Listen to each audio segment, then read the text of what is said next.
bleed green? Are you an ultimate Eagles football fan? Well, you're in the right place. Ready? This is Birds 365, hosted by the new Mac and Mac, Jody McDonald and John McMullen. Here we go!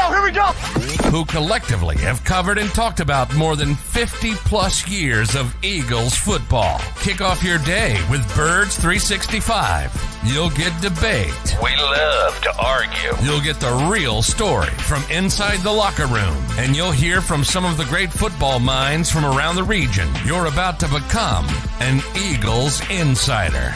Get in the game. Join Jody Mack and Johnny Mack and join the football community that flocks to Birds 365. Birds 365 starts right now. Welcome to the NFL. Let's go! Let's go! Go!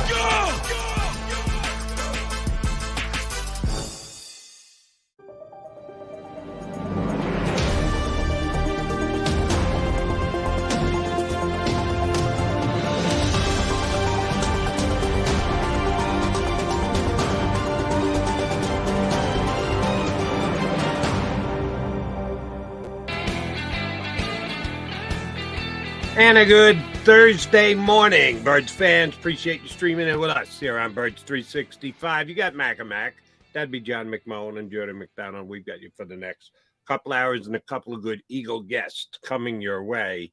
Johnny Mac, yesterday after you and I wrapped this bad boy up, you had a chance to head over to South Philly and get some info, opinion, insight out of guys who are directly attached to Philadelphia Eagles. That would be their coach, who was made available to everybody, and all the players had quality clubhouse time yesterday. You sure you didn't come out with something, John? You didn't catch anything? You never know, man. You know, locker rooms are shaky when it comes to germs. So, yeah, you got to Purell up when you get out of there. No doubt about it. Purell up. I like that phrase. I don't know that I've ever heard that before. All right. Yeah. Out of all the guys that you got either as a group or individually when you get into the locker room, anybody give you anything of significant substance? Well, you know, substance is a vague term when it comes to the NFL. But yeah, I mean, you know, Dallas Goedert, and obviously, you know, he hasn't been what we've expected early in the season. So, but he's a team guy and he holds down the fort. I thought it was interesting that, you know, Nick Sirianni was talked to about Britton Covey in his game. So Britton was there, and boy, man, I mean, he has turned into one of the best punt returners in the NFL, and it's weird. I always say, and you get to talk to callers all the time on WIP, so you get a closer view of the fan base. I talk about it's always bizarre to me how they latch on to some players and sort of dismiss others. And, you know, Britton Covey got dismissed very early in his career here when he had a slow start. And I don't know if anybody hasn't noticed, but he has led the NFL in everything when it comes to punt returns since basically week 13 of last season. So half a season. I don't like that. I get it. You know, you pick and choose, but we talk about startup costs all the time on this show. And, you know, he was a rookie, and, you know, we were talking to him for a long time yesterday. He's like a student of the game. And one of his idols was, as a punt returner, was Darren Sproles. You know, Darren Sproles averaged 7 yards a punt as a rookie. You know, some people think he belongs in the Hall of Fame. They don't put special teams players in the Hall of Fame, but some people have made that argument. One of the greatest returners of all time, Darren Sproles. He struggled as a rookie. People struggle sometimes as a rookie, not Jalen Carter, but most people struggle. And he has turned the corner, and he's been unbelievable. But for whatever reason, a lot of people haven't caught up with that. And Nick Sirianni was mentioning, you know, called him a hidden gem, great punt returner, great teammate. So that was a big part of yesterday's locker room availability. And yeah, this team is 3-0, but no style points. So that seems to be where everybody is. And I'm going to throw something at you, Jody, because Tone asked me yesterday, and he said the defense was carrying the offense. And I'm like, well, technically, the offense has been better than the defense. Really, you believe that? Well, statistically, I mean, let's see. I mean, it's a very small sample size, so it's not that meaningful, but they have the 6th ranked offense, the 12th ranked defense. I mean, they've just been doing it a different way. They've been running the football.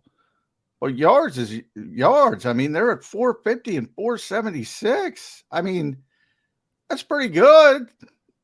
Maybe it's not what people want, but you look up and you say, they're moving the football. Maybe it's not moving in the way people had imagined, but I mean, I think both sides have played well, played good enough to win the games, and that's all that matters. But yeah, I found that curious that he phrased it that way. Yeah, I disagree with the numbers there. I would say the Eagle defense has played better than the Eagle offense. It's very close. I already forgot the phrase. I apologize. The tone used that you were carrying. Was that what you said? Yeah. The defense? Carrying. No, I wouldn't go, because carrying to me means it's not close. It means like one is doing the great majority of the heavy lifting and the other is along for the ride. That's not the case here. I think they're very close as to who's been better, offense or defense. But I would suggest the defense has been slightly better than the offense. So I guess I'm finding a middle ground between you and Tone. And that would lend itself to my question to you. Out of the 2 new offensive coordinators that we knew we were going to have to judge as soon as the season started, Eagles lose both of their coordinators last year and replace one with an outside guy, one with an inside guy. But we're going to have to get a feel for them. Well, we've got 3 games under our belt now. Who do you think's done a better job, Brian Johnson or Sean Desai? Well, I think they've both done a good job, but I would think I would lean towards Sean because he had more uncertainty. The Eagles offense was supposed to be good. The Eagles defense, we didn't know because there was so much change. There was so much turnover, 5 new starters. Now, he's also had the luxury of, even as much as I've talked up Jalen Carter, I didn't expect him to be this good this early. So, that's when you get a player like that, it changes a lot of things. But I think from the expectation standpoint, I would go with Sean. I think it's ironic that they've both been the same. Both the Eagles are number 2 in rushing offense, number 2 in rushing defense. Number 1, sorry. So they're number 1 in stopping the run. They're number 2 with the run game. And they've struggled with the pass on both ends. They're 23rd offensively. They're 25th defensively. Points per game, they're 7th offensively. They're 9th defensively. They've struggled on third downs defensively, 25th in the league. And they struggled in the red zone, both offensively and defensively, 25th offensively, 26th defensively. It's almost a carbon copy. It's weird. But, yeah, I mean, the defense has got to be carried by the front, and they largely have been, and that front is unbelievable. But they kind of carry the back 7. The offense, I think, is a little bit disappointing because they have stars all over the place. Nobody has to carry anybody, and they haven't gotten the passing game going.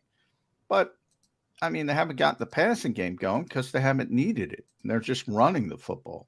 So I'm not sure I'm that concerned about it. And doing so very successfully, running the ball. Here's why I think the shot, again, I apologize. I got short-term memory loss. What was carrying? Carrying. The term that Tone used. I would say Desai is carrying the coordinators because he's had to deal with injuries too. The offense has stayed healthy. One Quez missed game this past week, and we could debate how much missing Quez is actually a deterrent to the offense. Nakobe Dean goes down, plays one game, done. Blankenship, your best safety, out for a game. You lose your arguably best cornerback, who you've now chosen to move position. Bradbury goes from outside to injured to the slot in 3 weeks. They've dealt with a lot more on injuries on the defensive side, and you got Hassan Reddick playing with a club on his hand and hasn't been near what we expect him to be. Sean Desai's had to deal with a lot more adversity via injury than Brian Johnson has. So that's why I would say the comparison between the two coordinators so far hasn't really been all that close. I think it's hands down Desai. Yeah, I think it's a lot closer. I mean, the Eagles didn't play. I think it has relation to players. Like, we think more of Nakobe Dean, but technically he's not proven. But I think most of us think more of Nakobe Dean than Quez Watkins or Kenny Gainwell missed week 2 as well. You know, if you talk about in games, people playing through things, Landon Dickerson had to come out for, the game was over. It was more of a precautionary thing. So you have some of the things. I would say, yeah, the defense has suffered a little bit more, but I think people forget about the offensive injuries because they don't care about them, because Alameda might be better than Quez Watkins, and Kenny Gainwell, DeAndre Swift has been proven to be better. The significance of the player is part of the conversation, and the offense hasn't missed any significant players so far. The defense. Well, you can argue. Would you not call Avonte Maddox a significant player on the defense? I would, but you can argue that the replacements on defense, Nick Morrow making a big play, playing well, but nobody thinks highly of Nick Morrow. So, I mean, they played well. They played much better in Tampa than they played against Minnesota. Injuries. And that has a lot to do with the quarterback and all that kind of stuff. So it's such a small sample size. Now, long term, we don't know what Sam Howell is, and we'll start talking about the Commanders in the coming days. But now you have Sidney Brown out as well. He's got a hamstring. They had a walkthrough, so it's an estimation. He didn't practice. Justin Evans didn't practice. Estimation with the neck injury. All of a sudden, you got 2 safeties on this roster that are healthy. If they're not going through walkthrough, I find it very hard they're going to practice today. Hard to believe. Do we consider Sidney Brown in the same breath that we considered Nakobe Dean unproven? Yes, of course he's unproven. But he played well in his first opportunity in Tampa. Everybody played well. But did they play well, or was it the front? It's sort of like the front is so dominant, or was so dominant in Tampa Bay. Like, you saw, and again, I'll say it again, small sample size. Against Minnesota, they got gashed. They were 29th in the NFL in passing defense coming out of that game. They got gashed. Now, part of it was the score. Part of it was, but the quarterback can throw the football. We've had this discussion. He puts up big numbers. He always does. The receiver is on his way to a record if he stays healthy. He's going to shatter it as they lose every game, by the way. So that tells you what that means. But what that game proved is, if you can hold up in pass protection, you can throw on this secondary. Now, can you hold up in pass protection against the Eagles? That's the key. Washington is giving up more sacks than anybody else, so it doesn't look good this week. But at some point, there's going to be somebody who at least holds up and at least gives a decent quarterback time to throw the football. Can that back seven hold up in that instance? I don't know. I think that's a fair question to ask. I know the front's going to be good. So I have no questions about that. But I still have questions about the back end. I think Brian's working more with talent-wise than Sean, so that's why I give the advantage to Sean. And, oh, by the way, the front of the defense is part of Sean Desai's defense too. If we want to question the back seven, that they're not as good as the front 4 or 5, everybody can see that. But Sean Desai gets to oversee all of them, and he takes grief if they don't perform. He should get credit when they do perform. So the front should be part of our evaluation of Sean Desai. And yeah, I think the Eagle defense has been better than the Eagle offense so far in the first 3 games. And part of that is, as you correctly point out, expectations. Yeah. We expected more out of the offense, and they haven't delivered yet to the maximum effort, or as the word Jalen. But see, you're savvy, Jody. You know you're grading on a curve, which I'm fine if people say that. But understand, and you understand, you're grading on a curve, because you expect more out of the offense. The offense is technically, when you compare it against the rest of the league, has been better than the defense when compared against the rest of the league. Well, I'm hoping that our streamers people tuned in are as savvy as yours truly. That sounds braggadocious, doesn't it? Is what it is. The offense was expected to be bad. They were just better last year. So with all the defections, with the turnover, now I got to correct you again. Technically, the defense was better last year. The defense was ranked 2nd. The offense was ranked 3rd. Now, when you're in the top 5, that means you're really good on both sides of the football. But technically, the defense was better than the offense last season. Fair enough. But technically, the offense lost nothing. Actually, the offense lost nothing. If you look at the way that Juergens has played, the defense lost some significant talent. And you see a guy like one of the things that I attribute to coaching a lot is getting the players you have to play better. And Jordan Davis is playing significantly better this year. I give a lot of credit to that, to the coaching, that they got this guy up to speed. Certainly the experience is going to help, and if you play, you get experience. But I think coaching has done a hell of a job with him. And because Jalen Carter has made more splash plays, I think that what Jordan Davis has done is kind of flying underneath the radar. He's been one of the best defensive tackles in football. And oh, by the way, he gets tackles. Jalen Carter's got like 4 or 5 tackles. He's already got 10 tackles. He's got twice as many tackles, which last year I remember my partner telling me week in and week out, well, don't judge your stats, because that's not what he does. He eats up blockers, and that makes it easier for the linebackers. Well, I'm gonna. He's actually getting tackles. I'm gonna tell you to the day I die that tackles is the most useless stat in the history of football. Because, especially with linebackers, I mean, are you tackling 7 yards downfield? Is it a tackle for loss? Is it a stop, which, means the stop stat means it's a positive for the defense versus a negative for the defense. I mean, just raw tackles. Now, Jordan Davis, I'm with you, has been phenomenal. I think that's the classic startup cost thing that Jim Schwartz would talk about. He's more comfortable. He understands. He talked about this extensively in training camp. That year 1 to year 2 jump is usually enormous with really talented players, and it's been enormous with Jordan Davis. And then with Jalen Carter, and that just tells you how good Jalen Carter has been. I mean, rookies don't do this typically. He's dominating. He is dominating these games. He is wrecking plays. The old defensive sort of talk of the ability to wreck a football game. Jalen Carter has been that player for the Philadelphia Eagles.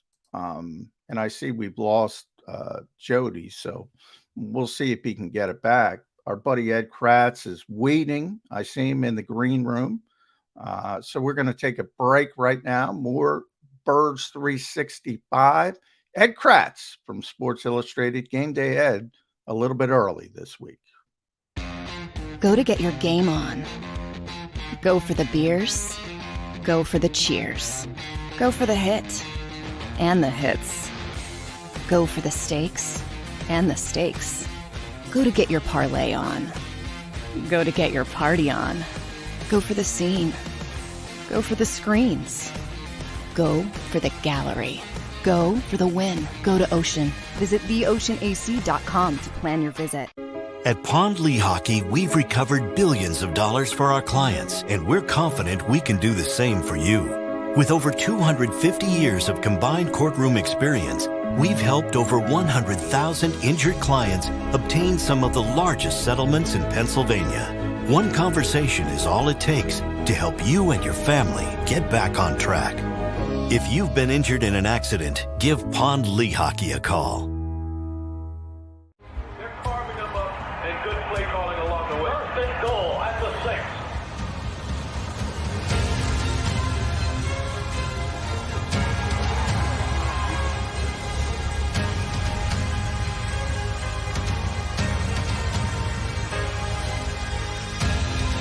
On the field of life, First Trust Bank is there for you.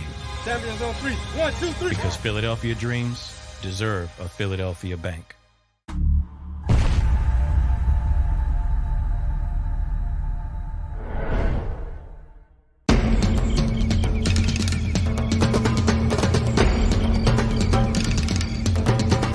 Staffing is not easy, but that's what we do every day, all day. The key to our success is storytelling, asking the right questions to find the right people. Hi, I'm Gary Kane, president of Kane Partners. We want to be your staffing partner.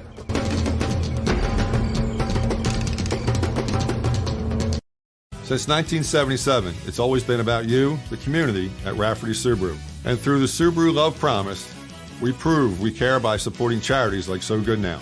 So Good Now helps kids in under-resourced areas by connecting them with student athletes to serve as mentors. We remove barriers so athletes can help youth in the corners of our communities where light and love are needed most. When you choose Rafferty Subaru, you help organizations like So Good Now. It's all about you at Rafferty Subaru. Do you stream on a Roku, Fire Stick, Google TV, or Apple TV? Now you can watch 6ABC 24/7 with the 6ABC Philadelphia streaming app. And the big story on Action News? Search 6ABC Philadelphia and start streaming today. EAGLES. Eagles.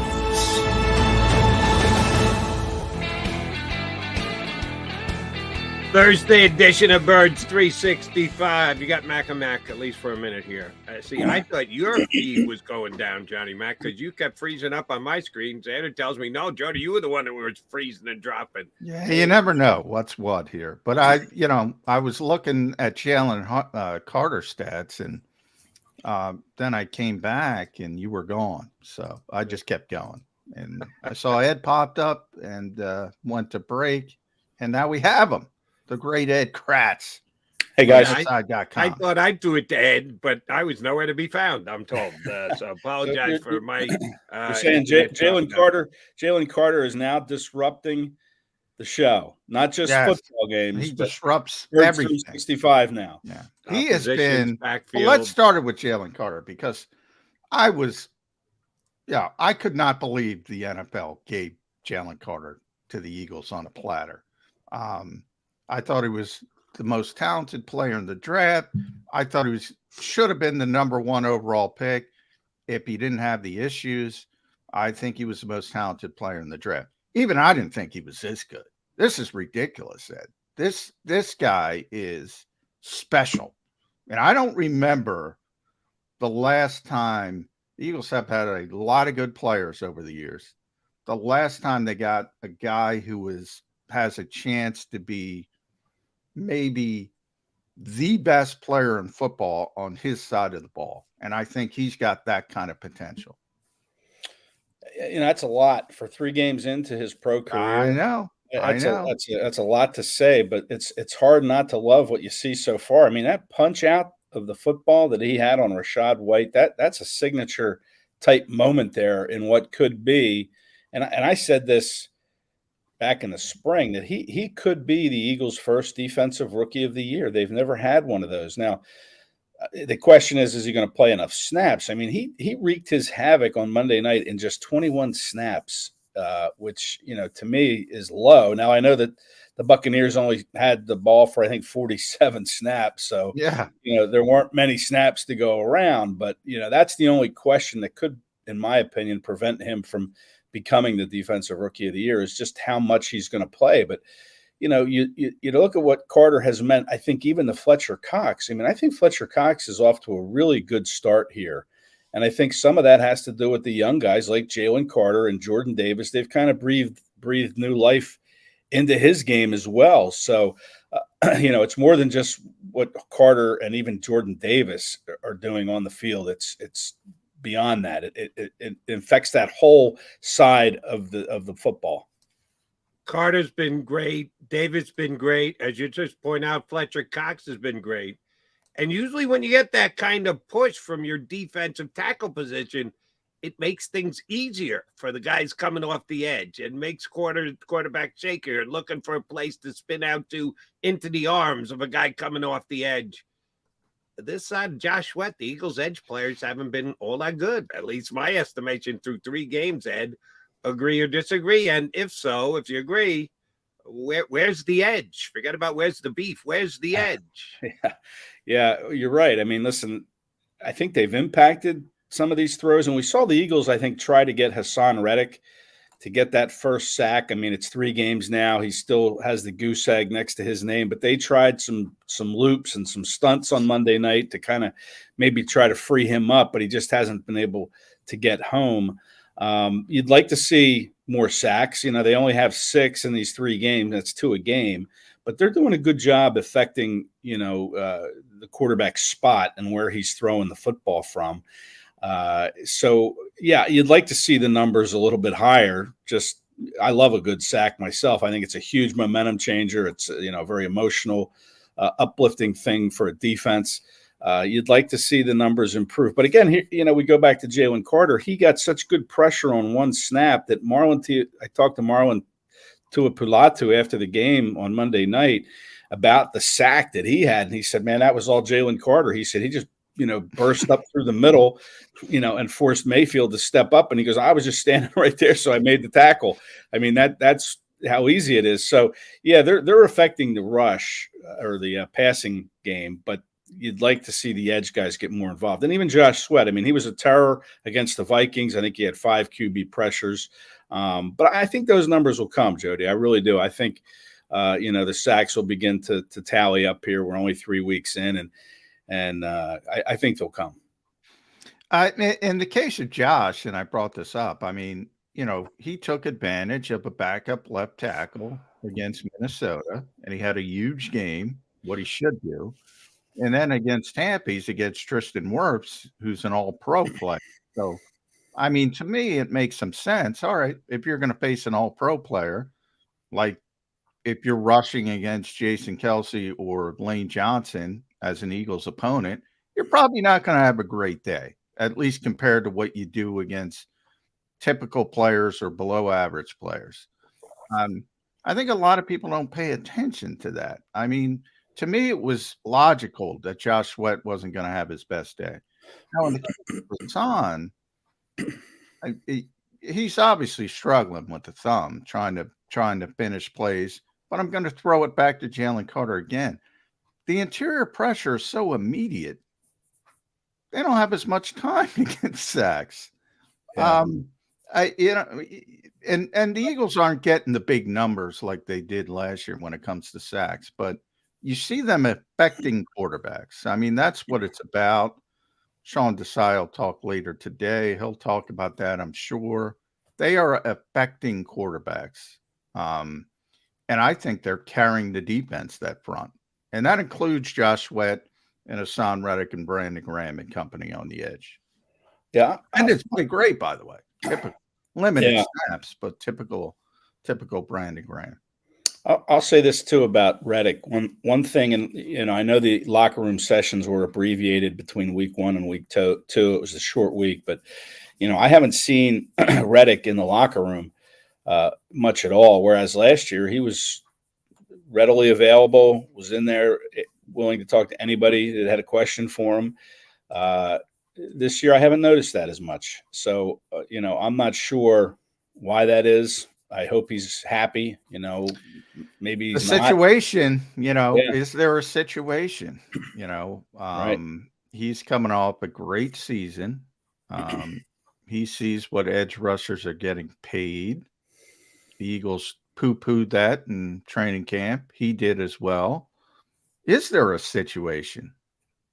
Yeah, well, that's what I wonder is, we haven't seen him. We haven't been able to talk to him. And like I said, he was usually one of the guys you could go to last year. Again, it's early, and there's been kind of the abbreviated locker room. We didn't have a lot of access there between, the Patriots and the Vikings game. And now this week, yesterday, he wasn't in the locker room. So, there's only 2 more days here to see, another short week. So we'll see just how available he is or isn't. And if he's not available, that's a concern because he is a guy that likes to speak and talk to the media. So it's something to keep an eye on, I think. Jody, you're muted. The situation gets pushed to the side when you have 0 sacks. Whether he's available or not, even if he were available, he shouldn't be talking about renegotiating his contract when he's got 0 sacks after 3 games. But that's just me. Ed, you haven't had a chance to chime in yet with us here on Birds 365 on who's going to play slot corner for the Eagles. Avonte Maddox out. We knew that they had given Bradbury some reps and some snaps in preseason just to give him a look-see there. Well, now he seems to be the guy they're going to lean on more than anybody else, or at least that's the way it played out game number 1. He is as good an outside corner as he is, but the Eagles don't have a perfect fill-in, come off the bench to fill that position type guy. Are you good with Bradbury being the number 1 guy? I think they'll rotate, but I think he's going to be the number 1 guy going forward playing the slot. Are you good with that? Well, I would contend that Sidney Brown has a real chance to kind of step in and grab this opportunity. He's listed as injured right now. I talked to him again after the game in the locker room, and I asked him about his injury, because it was announced in the press box that he had a thigh injury.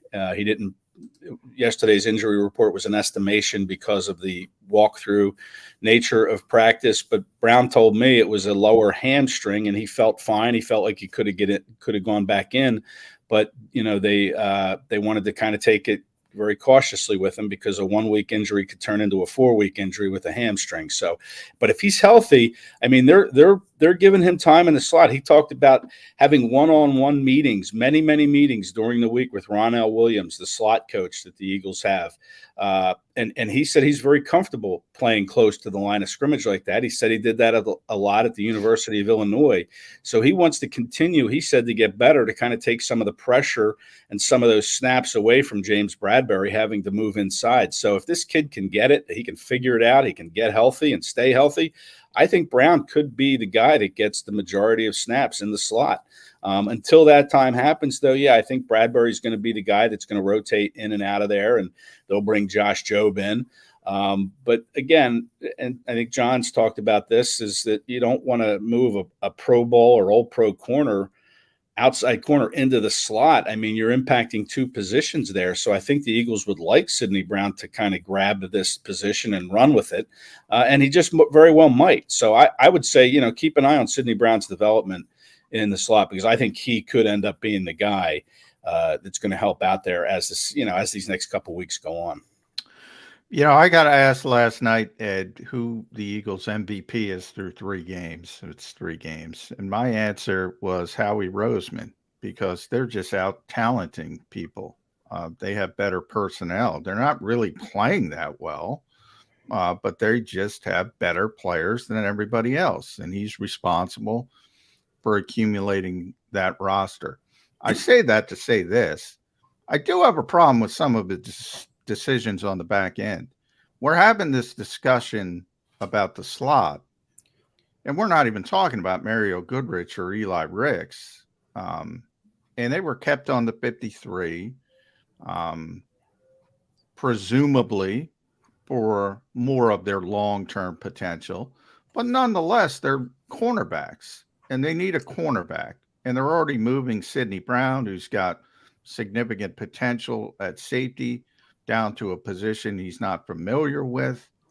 What does that tell you about Mario Goodrich and Eli Ricks? Well, I don't think Ricks can play the slot. Now, Goodrich can, and he was inactive after having 10 days to prepare to be the slot guy. And they must not have liked what they saw. But, Nick Sirianni mentioned Goodrich again yesterday as somebody that's in the mix. But they might have to use him this week because of the injuries. If Justin Evans can't go and Sidney Brown can't go, Mario Goodrich has got to play. Yeah, and maybe Eli Ricks too. I mean, that's concerning for sure. Short week, a pretty good wide receiver core from the Washington Commanders. But, you're right. I mean, but listen, you can't account for two of your slot guys getting hurt. You had depth there. No. Zach McPherson, and you hope Maddox would have had an injury-free season. Didn't happen. So now you're kind of scrambling a little bit here. And Sidney Brown is familiar with playing in the slot from Illinois. According to him, he said he feels more at home at the nickel spot than he does at the safety spot. So, it's a shame that he kind of tweaked the hamstring a little bit because he probably would have saw much more time on Monday and probably grew into more of a role even on Sunday. But, you're right. You'd like to see them have a little bit more depth or whatever you want to say, but they've gotten injured. And Brown's a third-round pick, a 4-star player. Red Star player. Well, I guess my only question is, and Sidney did play, down in the box, mainly at Illinois, so he's used to playing near the line of scrimmage, as you mentioned. But one of the things I think we all say, and we said it about Bradbury, well, you don't see inside corners in this league, so you think about Eli Ricks and say, well, he's 6'2", he can't play inside. Well, I mean, they're saying Bradbury can. Sean Desai said, no. So I don't know. I think if they're on the roster, they got to help the team. And you're right. You can't legislate injuries. It's not their fault that Avonte Maddox and Zach McPherson. But if they can't help the team, I'm starting to think about, all right, N'Kobe's coming back. Braden Mann's got to have a spot at some point. These are the first guys to go. Maybe Kentavious Street as well. If they can't help. Yeah. Well, see, with Rick's an undrafted guy, Goodrich an undrafted guy, Brown's a third-round pick. I mean, you're going to give him every opportunity to get on the field. And Rick's, I think, would have to be trained to play inside. I'm not sure he played in the slot or in the box at Alabama. No, I'm sure he hasn't because he's 6'2". He's not going to help you in there. You're not going to throw him out there. That's a huge liability to put him out there in the slot. So unless he's being trained, the Eagles have this slot coach, Ronell Williams, but they don't have any slot guys. So, I'm sure he's training some of these guys. And, like I said, Brown talked about, these extra meetings he had all week, one-on-one meetings with Ronell Williams and learning technique. He said it is a different technique in the NFL than it is college, but, he's spending all the time he possibly can with Ronell Williams because I guess, Ronell Williams has nothing else to do because he doesn't have anybody to coach. Yeah. So he's got plenty of time. It's very rare. I think this team, and I tell Jody all the time, I think this team, it's very rare where I don't understand their decision-making. Their decision-making usually makes sense to me. Now, sometimes they get it wrong, but the decision usually makes sense. Moving James Bradbury inside doesn't make sense to me. I can't make sense of it. He is a phenomenal all-pro outside cornerback. Now, because he's better than everybody else in the slot, I get that. But again, you're affecting two positions. Right. If Josh Jobe may be a better player than Mario Goodrich, but there's two parts to it, not just one. So you can't say, well, Jobe's better than Goodrich. All right, but Bradbury's not as good as Avonte Maddox in the slot, and Bradbury's way better than Josh Jobe outside. It doesn't. Yeah. I think it's a bad decision. Well, here's where I'll get on the coaching staff's case, and that this is mostly directed at the head coach, Nick Sirianni. He likes to almost brag about the cross-training that the Eagles do, that they cross-train all the time, that they're very good at cross-training. Not surprised when a guy does well because they cross-train him at a time. Why haven't they cross-trained Ricks? Why hasn't he gotten some? Or maybe it's because they don't practice as much in the preseason as other teams. I'm just saying. The coach and I wouldn't bring it up if the coach didn't brag on it. He likes to brag on the cross training they do, and it seems to me like they're crash course training a couple of guys to get in the slots. You have 2 significant injuries. That's harsh, but that's what you got to do. You have to prepare for worst case scenario. Along those lines, if Evans and or if both come up injured and can't go on Sunday, Evans and Brown, they're really short, specifically at the safety position. Tristan McCollum getting the elevation from the practice squad if both of the safeties are out this weekend? Yeah, maybe. I mean, how much a liability would that be? I mean, here's another kid that is an undrafted kid, but they like enough to keep on the 69-man roster or whatever you want to call it with that practice squad. His twin brother was on the box getting beat up by the Eagles last week. Yeah. And listen, maybe we're making, when you look at what the Bucs did on Monday night, I mean, it's not like Evans or even Chris Godwin went crazy against this, this makeshift secondary. Chris Godwin had his streak of 16 straight games with 5 or more catches snapped, and that was the longest streak in the NFL. 16 straight games with 5+ catches gone. He only had 3 catches. So now Keenan Allen has that distinction. He's got 11 straight games with 5 or more catches. So, listen, whatever 20 last week. but that doesn't count. It's still one game. Listen,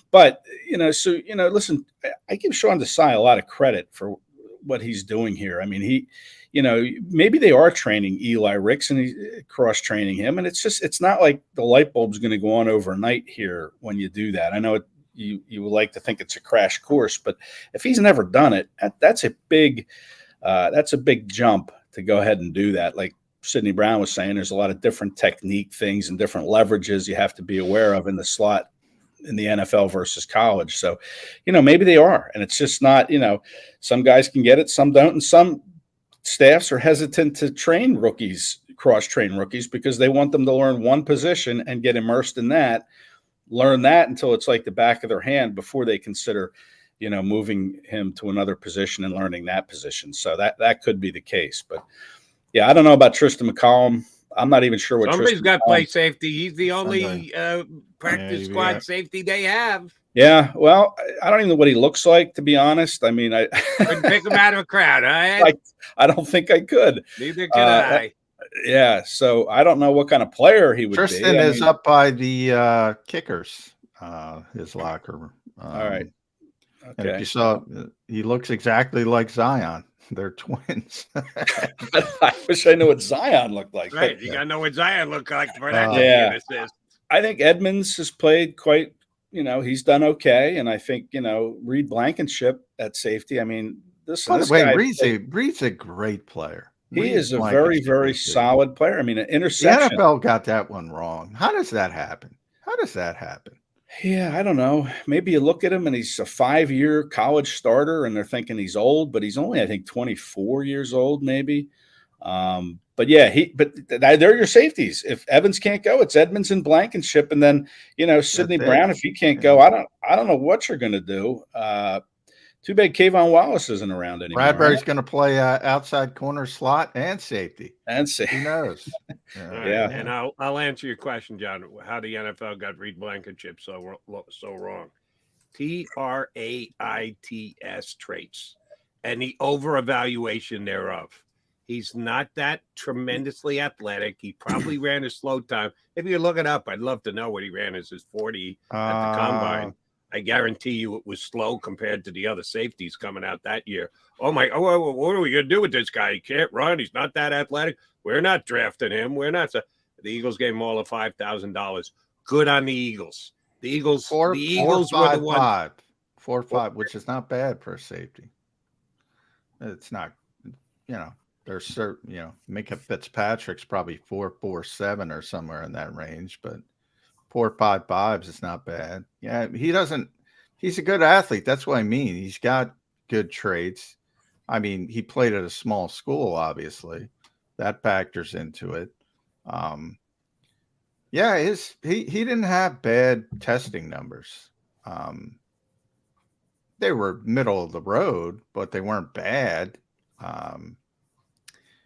Yeah, that's one of those things where I have a difficult time understanding how they missed him. Because they usually find players who, at least to the point where they're going to be like 6-round picks, or as you mentioned, Jody, $5,000. Not only was he undrafted, he was not. Unpaid.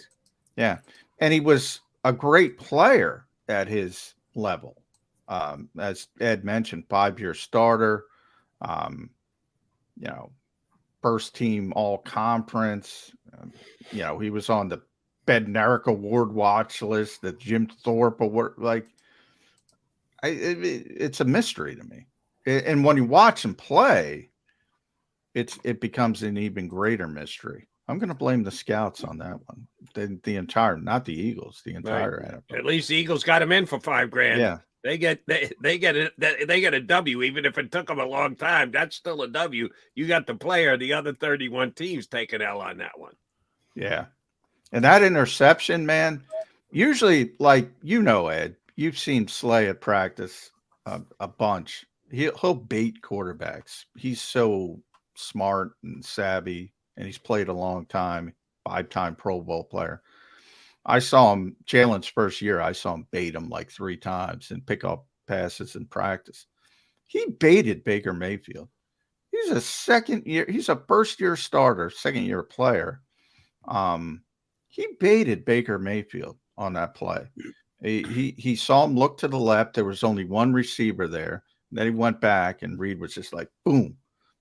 He's not throwing it this way. And he baited him into that interception. Boy, yeah. Eagles found Nick Sirianni called Britton Covey a hidden gem. Reed Blankenship is a hidden diamond.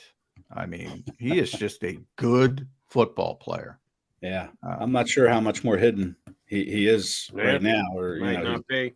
Yeah, he might not be. I mean, yeah, he's.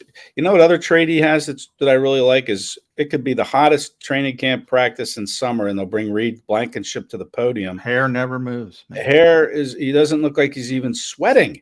He looks like he hadn't even practiced, like he just came out of an air-conditioned room. I mean, the guy just doesn't sweat.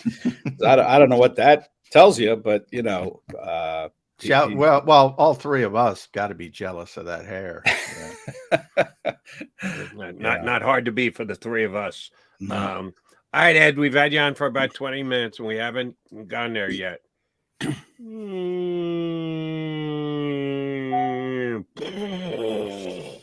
There goes Sam Howell's career.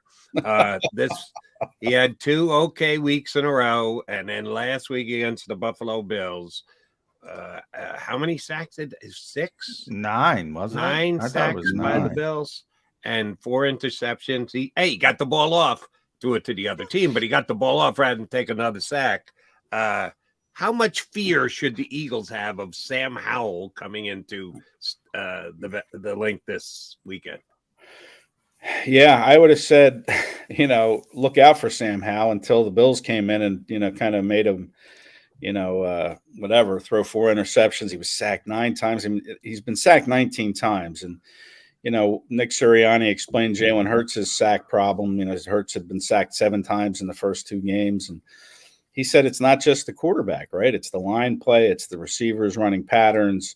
There's a lot that goes into a sack. But, he's been sacked 19 times. It's like 6.3 sacks per game. And, we saw the Eagles make a mess of Carson Wentz last year in their first game against the Commanders. It was at FedEx Field, that first game. But they sacked Wentz 9 times. And, listen, if Howell is going to sit there, the Eagles are going to have a field day. And maybe we'll see some edge rushers like Reddick and Sweat, finally notch some numbers.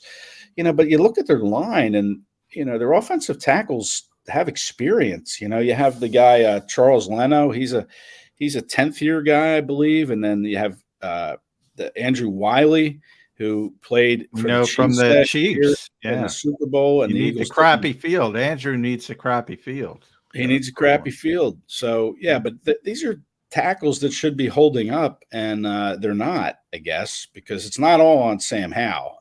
And listen, I know I sang Sam Howell's praises, and I still kind of do. I think he was Well, I thought he was the best quarterback in that draft, but I think Brock Purdy also came in that draft in the 7th round, and right now he's probably the best quarterback that came out of that draft. And maybe Desmond Ridder. Ritter's doing some decent work in Atlanta for the Falcons. Now maybe he's the guy that might be pretty good from that draft. But I think Sam Howell will be okay. I mean, they're really high on him in Washington. It's a growing process. You're talking about a 5th-round pick.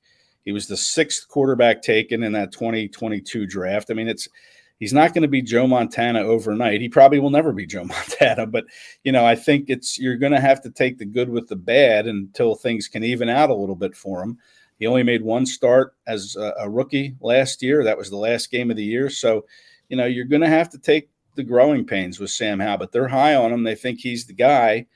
I thought they might go away from him this week in Philadelphia and put in JAKIB Brissett, but they're not going to do that. They're going to stay the course with Sam Howell. He had one bad game. You got to see if he learns from it. But it was such a bad game. Now, I'm going to go out on a limb and say, he's never going to be Joe Montana, but I don't think it's time to pull the plug on the kid either. Right. And neither does Ron Rivera. Ron Rivera says the same thing, is let's let him grow. Let's see what he can be. Yeah. I think you have to learn from that, and he's got to know going in, you got to get the football out this week. So, I mean, he's got to be helped by Eric Bieniemy. Terry McLaurin, I love him, one of the most underrated receivers in football. They have Curtis Samuel, Jahan Dotson. They're good at receiver. They got to have a good game plan to make sure the football's out of his hands quickly, and we'll see if they can get it done. But if he learns from what happened last week, I think it's fine. If he doesn't, and he sits back there like he's Carson Wentz and Jalen Carter has 3 sacks and Hassan Reddick gets going, then you start to say, all right, this guy's not picking it up. But I don't think it's time to pull the plug on Sam Howell. I agree with Ron Rivera. You got to let young quarterbacks learn from their mistakes. Otherwise, they're not going anywhere. Yeah, but like Jody said, though, he got rid of the ball quick, but 4 times it went to the other team. So, you got to make sure you're getting rid of the ball quickly and making a good decision with it. Yeah. And, by the way, I stick with it, Sam Howell, this week because I don't like JAKIB Brissett either. And I know he was one of the more highly paid backups during this offseason, but I'm not a fan of the guy. I like him as a backup, but I like him as a backup with JAKIB Brissett. I mean, if you're forced to play him, great. He's better than most backups. But, you know what his ceiling is. I don't want him as my starter.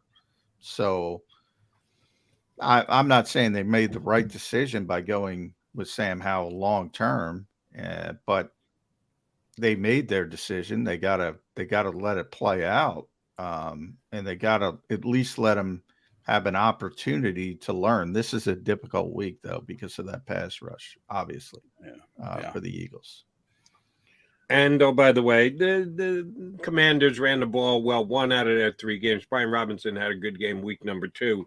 Not so much this past week because nothing worked for the the Commanders this week because of the Bills' defense. They did get out to a 2-0 start, so their confidence level certainly shaken off the beatdown they took at home. But that they come in here with confidence because they were the only team that beat Jalen Hurts last year during the regular season. Is this a 1-1 game for the Eagles? Yeah, that one loss is against the Commanders on a Monday Night Football in November. The Commanders are the one.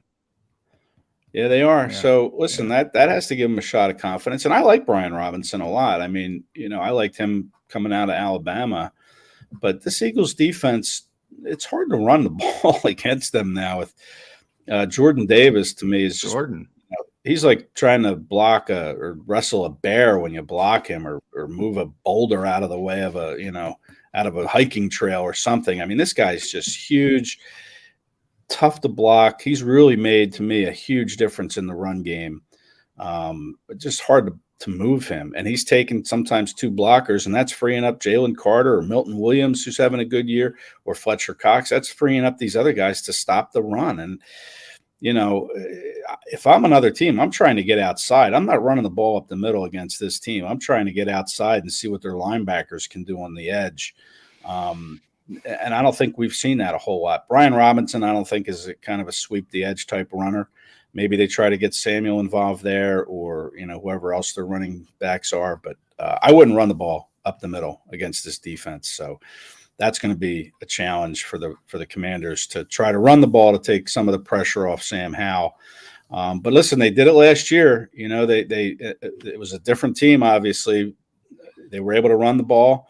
And that's when Howie Roseman said, hey, we got to get guys that can stop the run. Let's go get Linval Joseph and the Ndamukong Suh. And that's what he did, because the run game did hurt them in this game last year. I don't think it's going to be a factor this year for the Commanders to run the football. And that's to the Eagles' advantage. So I think it'll be close. Most of these games with the Commanders are typically close. NFC East game, first time for the Eagles in the NFC East. And the Commanders know that they can beat them because they already did last year. So, they're not going to shy away from anything. I love the defense. I love the Commanders' defense. Oh, the front four, baby. Strength on strength against the Eagles' offensive line. Yeah, that's a great front four. Make sure you follow Ed on Twitter, x.com. si.com/NFL/Eagles. Get the latest skinny on your favorite football team from one of the best in the business. I'll end it there. Offensive line versus this offensive line. I can't say enough good things about this offensive line, Ed. Landon Dickerson, that one block where he got hurt. He says he didn't get hurt on that play, but he's gone from Pro Bowl level to all pro level. That's how well Landon Dickerson is playing. So you add him to Jason Kelce and Lane Johnson. Cam Jurgens has been seamless at right guard. Mm-hmm. And Jordan Mailata might be the best of the bunch the way he's playing. This somehow is better. It's only 3 games, but they've been better than they were last year. That's my opinion. Agree or disagree? Yeah, I think Cam Jurgens, obviously, that's what we talked about most of the summer is, can he be the guy to step in there? He's too short. He's not big enough. I said all those things myself, but he's answered the bell, and he's doing well. And it's nice that when you're between Kelce and Lane Johnson, you got 2 possible Hall of Famers right there that you're playing right between. So, he's got some help with the communication and everything else. So that to me has really helped solidify this line. Isaac Seumalo was a great guard also. So it's hard to say, this line's better. So far it has looked really good. Take away the Patriots game in the opener where they weren't communicating well and they struggled. But these last 2 games, they've been over 200 yards running the football. So I think it's good. I'd like to see Jalen Hurts again, not get sacked as often as he is, and we saw that on Monday. He held up better against the pass rush. But, I'm not ready, I don't think, to go there to say they're better this year than last year, but, they're getting there. All right, Ed, 2-parter for me before we let you run. Number one, how important is today's injury report? Because they've got a couple of safeties that are maybes, and sometimes maybes turn into cannot play, and that would leave them awfully short at that position. Thursday on a week with a Sunday at 1:00 game. What do you learn from the injury report today? Yeah, the closer you get and the more these guys pop up on it, the bigger question mark they become for Sunday. And, Justin Evans' injury is listed as a neck. And listen, that's not good on any level. So that might be tough to come back from. And then, like I mentioned with Brown, it's a hamstring. And you have to be very careful with those, obviously, because like Sidney said after the game, a 1-week injury can become a 4-week injury if you're not careful with a hamstring. So those are 2 pretty concerning injuries. And I think you still have Friday, to get well if these guys pop up again on the injury report. And I think they will. I think both won't practice again today, Evans and Brown. But Friday's the one I'd be really concerned with. Because then you have to make your determination on whether or not they're going to play, and maybe they'll list them as questionable or they'll rule them out right away. I don't know, but I think Friday's a little more important with the injury report, but today doesn't make it any less important today. It's still a pretty big deal. All right, and when Ed Kratz for Sports Illustrated next writes about a short conversion on a quarterback run by the Eagles quarterback, will you describe it as the tush push, the cheek sneak, which happens to be my personal favorite, or the brotherly shove? Which of the three will you be using when you next need to write about the Eagles conversion? I do like the brotherly shove. I mean, that kind of cements it as a Philadelphia thing, right? It's a Philly thing. Cheek sneak sounds a little too risque for me. See, I think tush push is worse than cheek sneak. It might be, but I've been calling it the tush push for the last, year or so. Yeah, I probably will stay with the tush push. Boy, I wish it would go away, only for a topic of conversation. I mean, the Eagles are getting it anyway. If they didn't push, it's got to do with Jalen deadlifting 600 pounds. Yeah. They're getting a regular quarterback sneak. It drives me nuts that people spend so much time. That's why I asked you, Ed Kratz. All right. Hey, good luck to you and Sam Howell this week, Eddie. Enjoy watching your guy get crushed down at Lincoln. By the way, Jody didn't want you on the show last week because Sam was playing well. So, full disclosure. He waited till bad. Jody didn't want you on the show last week because I knew Sam Howell was playing the Eagles the week thereafter. Yeah. Now I got lucky that he played as shitty as he did, so I could rub a little salt in the wounds. I'll readily admit to that I got a little lucky that all of a sudden the Buffalo Bills showed up and made his life a living hell.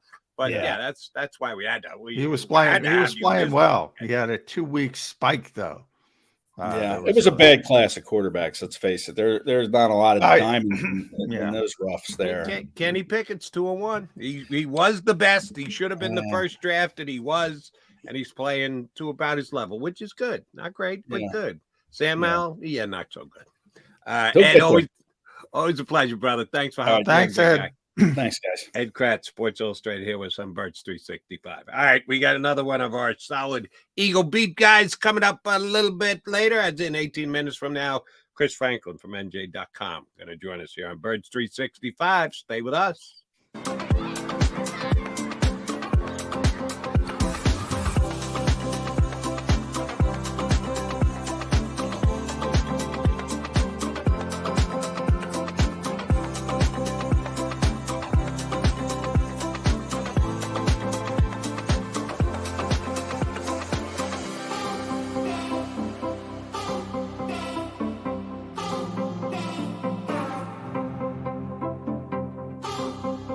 If you own a company and you're not producing a podcast, you're missing out. The public consumes messaging when they're ready. Join the professional podcast network of companies and let JAKIB Media Partners put you in the podcast arena. Come to our professional studio or we'll come to your place of business and professionally produce your company podcast. Call JAKIB Media right now at 267-261-3428. 267-261-3428.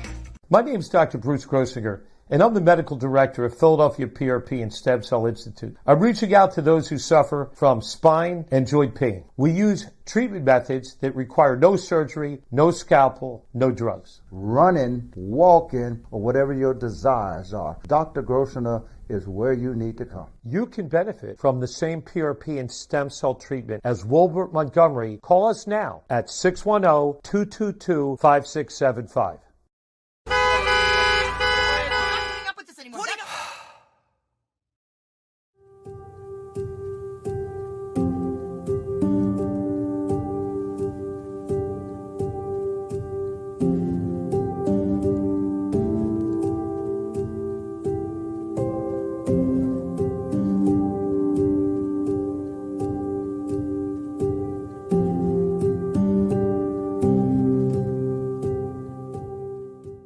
Score and save in southeastern PA and Delaware with Colony Pools this football season, and let the experts close your pool with a custom Merlin safety cover in green for the birds. And if you join our Winter Watch team, we'll give you another 20% off, and Colony Pools will handle it all. Keep your tiles on your pool, not in your pool. Fly with Colony right now, Birds fans. Visit flywithcolony.com.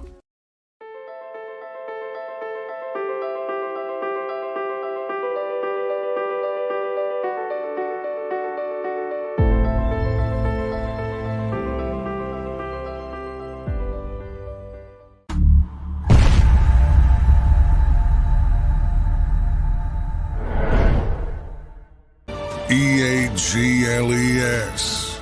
Eagles.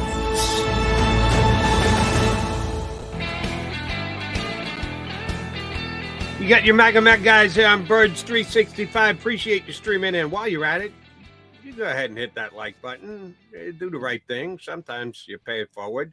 Give your boys Mac a little love today. Yeah, hit us up with the like button, like, share, and subscribe to Birds 365. That way you know when everything is coming up on the JAKIB Media YouTube channel. All right, Johnny Mac, the Commanders come to town. I still want to call them the Skins. I apologize. Coming to town on a 1 o'clock game Sunday, right in McMullen's wheelhouse. I love it. Love it. Love it. Love it. When I become king of the world, every game Sunday 1 o'clock. Well, unless you're on the West Coast, right? If you're on the West Coast, you play Sunday at 1 o'clock. Yeah, that would make exactly. it 4 o'clock for us here on the East Coast, but it's Sunday at 1. That's when football's supposed to be played. We certainly agree on that. The Eagles will be a considerable favorite. It was either 8 and went to 8.5, or was 8.5, came back down to 8. I'm not sure which, but that's what the spread has been since it opened up on after the Monday game, Tuesday, Wednesday. Now we're up to Thursday. Do you think the Commanders, I know they beat the Eagles, upset the Eagles here last year, and it was certainly a surprise and a shock to me. And the Eagles shot themselves in the foot that day as much as anything else. It wasn't as much the Commanders came in here and imposed their will on the Eagles. No, the Eagles kind of gave that game away, and there was one missed call by a referee. Okay, fine, you want to lay it on that. What is the mindset of the Eagles coming into this game, do you think? If Sirianni can lay out what he wants the players' emotions to be prior to kickoff on Sunday, what do you think it is? I think he'll focus on the NFC East, obviously, and division games tend to be a little bit closer than they look on paper sometimes because of the familiarity, and he'll use that as an example. They've only lost one game. 21 games. They lost one with Jalen Hurts as a starter in the regular season, and that was to Washington. So I'm sure he'll use that and say, got to stay on point, got to understand. Even the running game, people talk, that was 3 yards in a cloud of dust. They didn't give up big gashes or anything. It was one of those days where they just couldn't get off the field for whatever reason, and was a bad loss. So I'm sure he'll use it to point out, especially for the guys who've been here previously. But for the Jalen Cardinals and Sidney Browns, if he can play, they don't care about that. The Eagles are good about staying in the moment because they constantly preach it. And I think this will be, we'll give our predictions obviously tomorrow, but I'm not concerned about this game. I'll put it that way. I didn't think the Eagles were going to lose the first 5 weeks of the season, and nothing has changed. A lot has changed. Yeah, I thought they'd lose one. I no longer think they're going to lose one in those first 5 games. I thought, now I'm up to 6 because I don't think they're losing in the first 6 games. I thought, obviously, before the season, I thought the Jets were going to be a tough test. That's no longer the case.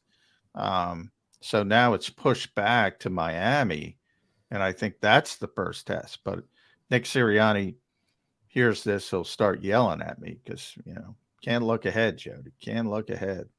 But I can look ahead. He can't look ahead. We can look ahead all we want. Sorry about that, Coach, but that's exactly what we can do and will do here. I'm not worried about them beating Washington this week. Everyone wants to see the offense take another step. And I think they took a step, small step, but a step this past week. The passing game was better. Jalen made a couple of nice throws, mostly to Olamide Zaccheaus were the ones that impressed me the most. I know A.J. Brown had the best day statistically, but I was actually more enthused by the passes that Jalen made to Olamide. So I would say the running game has been as good as the running game has been. I would say they took a small step forward offensively with Olamide. Do you think he has now grabbed the number 3 wide receiver spot? Can Quez Watkins get Wally pipped by Olamide Zaccheaus? Well, he could. I don't think he has. Now, Quez didn't practice again, so he might be in line to miss another week. So if that happens, and again, yesterday was an estimation, but wasn't listed as practicing. So if 1 week turns into 2 weeks and 3 weeks, and Olamide keeps making plays, I think there's a better chance of that happening. It's interesting because he made 2 catches and they were both off schedule. Yep. So more of, him making himself available to Jalen Hurts, and those were 2 of the most positive plays because Jalen hasn't been doing that as much this year. Very early, obviously. But those were back-breaking plays for the Tampa Bay defense because they thought they were doing a good job, and all of a sudden you have big gash plays down the field. But no, if it was more in the on schedule, I think it would be a better indication. But I don't think we're at that point. But he's got an opportunity if Quez remains on the sideline. But it's going to have to be multiple weeks, I would say. Well, we're showing the love to Britton Covey because he's earned it and is one of the best punt returners in the National Football League right now. If Quez doesn't play, then that means he's wide receiver 4. And I think he had all of 4 snaps this past week. So he can be out there. Doesn't mean he's necessarily going to get the ball thrown to him. And the 5th wide receiver this past week was Devin Allen. He did return the 1 kick that they had to take back a kick because Boston Scott wasn't about. Do we know the availability of Boston Scott just yet? If Devin Allen isn't an elevation, Greg now Ward. Boston was back, so Boston's on track. He'll be back. He was close last week and couldn't get through the protocol, but he was back, a full participant. So that indicates unless he gets another jolt in practice that he's going to be available this week. So yeah, you probably won't see Devin Allen again, but it's kind of cool. Now he's in the books as an NFL player. He had that 1 kickoff return, and obviously it's an Olympic hurdler making that transition. So if he never gets up again, Jody, he'll be always able to say he played in an NFL game. And, good on him. If they are looking to actually add another wide receiver, do you think Greg Ward could get the call up? If you're looking at Devin Allen as having 1 game in the National Football, and that could be okay. Fine. Greg Ward has played how many years in a row for the Eagles? At least 1. Yeah, he's been. Yeah, Greg. I mean, it's all possible, but remember, man's got to be up. So that's 1, and then you're talking about this week. If you don't have Justin Evans, you don't have to elevate the punt returner anymore. He's on the roster. But if you only have 2 safeties, you probably got to elevate Tristan McCullum. So everything's dependent on who's injured on a particular week. And this week, you need a safety or a defensive back. Even Mekhi Gardner's played safety at LSU. So I would say it would be McCullum and or Mekhi Gardner this week, especially if. Now, here's where I'll call the head coach on the carpet a little bit here, but need your expertise to do so since you're there for every damn practice.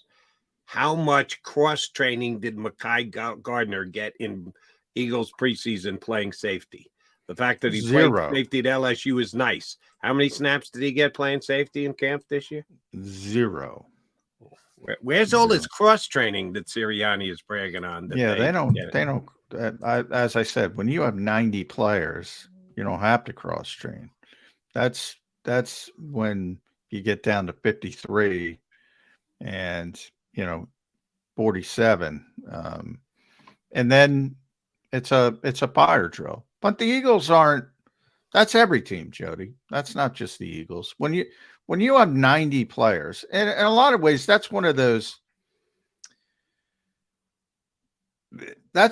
points that probably doesn't hurt in preseason. Back in the old days when you had the incremental cuts, and you had to start that stuff maybe a little bit earlier because you didn't have as many bodies. Now you have all these bodies. Right up until the last cut, right? Yeah. One of the things, the offensive line is where cross-training is most important because you need to have a guy an interior backup at the bare minimum, a swing tackle. You usually have 8. You want somebody to have either guard tackle versatility or center guard versatility. And even those guys, you have so many bodies, they don't really do much cross-training until the numbers start to dwindle, and then you have to. But the Eagles that's sort of the life of the NFL. Because you're trying to serve two masters. You're trying to develop young players, and you're also trying to get players ready for the regular season. And sometimes it gets complicated, but yeah, nobody does that. So I can't really kill the Eagles for not doing that. I won't kill them, but I'll question them because, as I said, and I pay close attention to what Sirianni says, and when he gets stuff right, I give him credit. When he gets stuff wrong, I'm going to call him on the carpet. He did brag on the cross-training aspect of it, and that is there for the purpose of if you have injuries, if you're, to quote, which Colts coordinator do you love quoting about Peyton Manning? Tom Moore, baby. Tom Moore. If you get fucked by injuries, you need a plan B, a plan C, and a plan D. No, we and don't if practice that includes cross-training, well, so be it. Yeah, but think of it this way. If you want to talk about Eli Ricks or Mekhi Gardner, the Eagles think those guys could develop as cornerbacks down the road. That's their thought. That's their, belief. That's what you're trying to develop them to be NFL cornerbacks, not NFL safeties. So, why are you going to take time? There's no guarantee they're going to turn into anything they're obviously not ready to play. They're not Patrick Surtain stepping in or J.C. Horn or Sauce Gardner, superstar level corners early in the career. They're developmental players. You're trying to develop them at a specific position, not safety. So in the case of Gardner, a lot of people projected him as a safety. So, but the Eagles made the decision, no, he's a cornerback. They're trying to make him a cornerback. I don't know how much sense it makes to, muck them up with, in case Zach McPherson gets injured and Avonte Maddox gets injured and Sidney Brown gets injured. And, some of that's just bad luck. Here's where I'll come down on. Yeah, this is on the Eagles, and I disagree with their decision-making process. You've got Ricks. You have, by the fact that you've kept Ricks on the roster, declared that you think Ricks is a better potential future quarterback than a guy like Garner. You've already made that call. Are you going to reverse that one 3 weeks into the season? I don't think so. You've already got corners that are on the roster. If you got a guy on practice squad and you have less depth at the safety position, and he played safety in college, why wouldn't you cross-train him some? Why wouldn't you have him ready for? Well, they might be doing it now, but again, because of circumstance, we don't get to watch practice now. You asked me about training camp. There was no circumstance in training camp. They thought he had a chance to be an NFL cornerback, so they're trying to develop him to be an NFL cornerback. Now the circumstances are what they are. It wouldn't surprise me at all if they're trying him out at safety right now because of where we are this particular week. But back in August, they already made their decision. They said, all right, he's a cornerback. We're trying to make him into an NFL cornerback. They're trying to make Ricks into an NFL cornerback. They're trying to make Rich into an NFL cornerback. They tried to make Kerry Vincent and wanted Mac McCain and all those guys and Tate Gowan, and it didn't work out. You need multiple bodies at that position, and that's what the plan was originally. And as you get into the season and the circumstances change, then you have to change with the circumstances, which is why Sidney Brown's playing the slot and James Bradbury's playing the slot.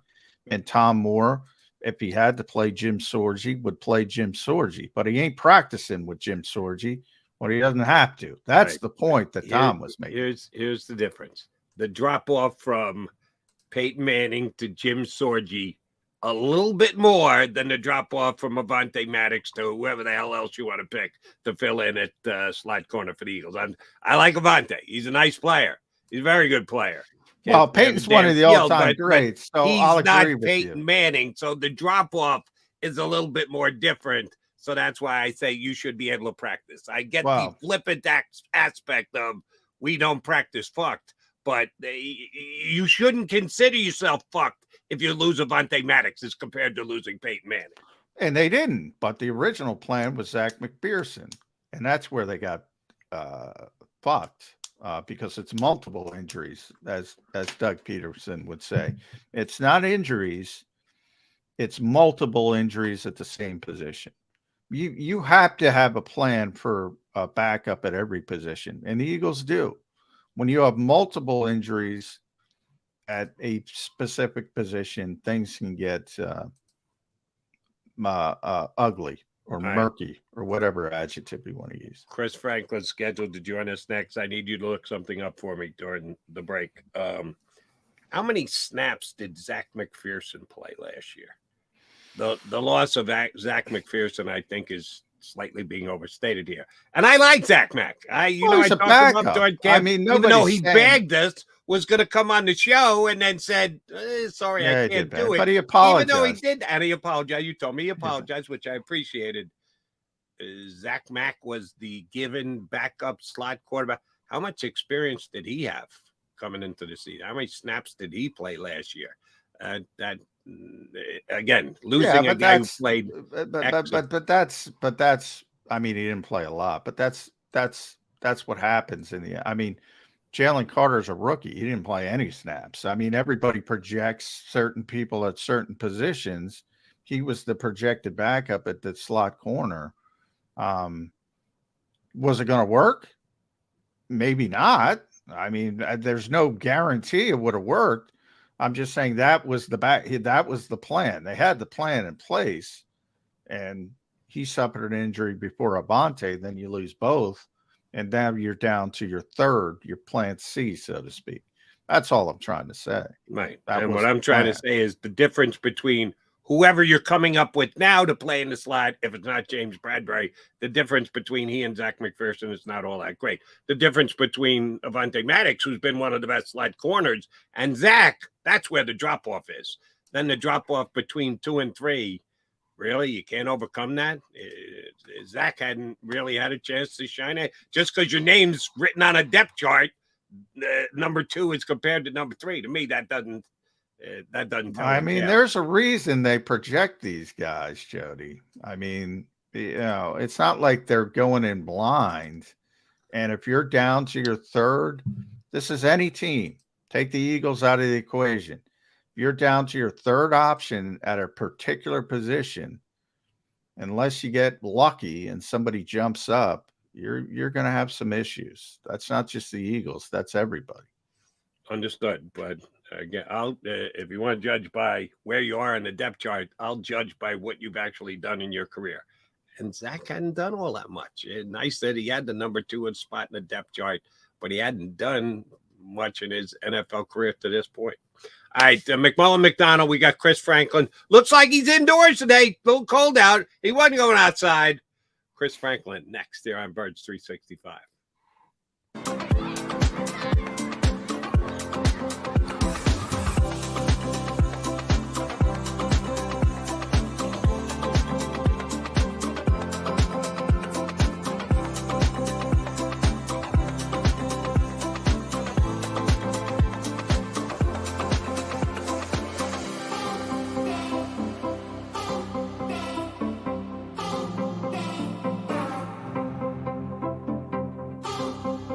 If you own a company and you're not producing a podcast, you're missing out. The public consumes messaging when they're ready. Join the professional podcast network of companies and let JAKIB Media Partners put you in the podcast arena. Come to our professional studio, or we'll come to your place of business and professionally produce your company podcast. Call JAKIB Media right now at 267-261-3428. 267-261-3428. My name is Dr. Bruce Grossinger, and I'm the medical director of Philadelphia PRP and Stem Cell Institute. I'm reaching out to those who suffer from spine and joint pain. We use treatment methods that require no surgery, no scalpel, no drugs. Running, walking, or whatever your desires are, Dr. Grossinger is where you need to come. You can benefit from the same PRP and stem cell treatment as Wilbert Montgomery. Call us now at 610-222-5675.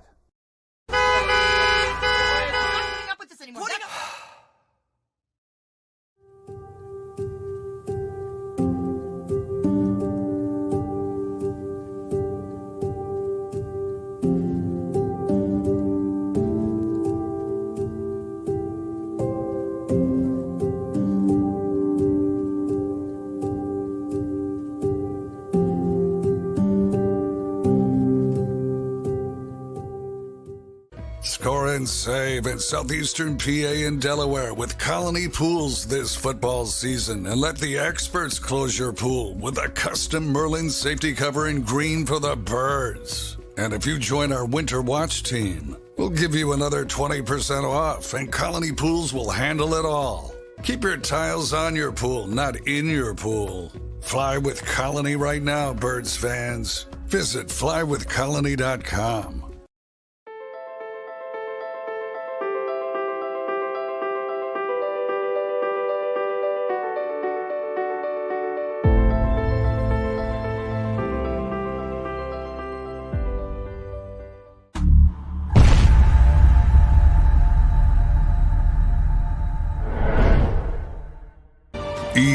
EAGLES, Eagles.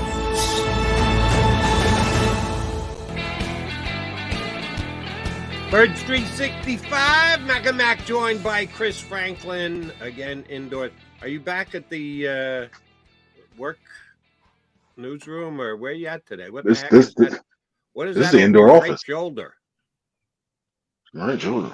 Yeah. Oh, no, the left shoulder. Your left, my right. Oh yeah, this is the house office. So yeah, there's a couple other stuff that's in here as well too. What's that hanging on the wall? We can't. A lot of it's not mine. You got to tell me. Yeah, a lot of stuff is like sculptures and statues and stuff like that for it. A lot of this stuff is not mine, so I'm like, all right, yeah, but it's the house office that we have down here. Right. So yeah, it's different. You're trying to pick up the culture on Birds 365. That would be a mistake. There's only so much culture you're going to get on this show. Hey, listen, I still got to get you to try the apples and yams, man. That's for the culture too.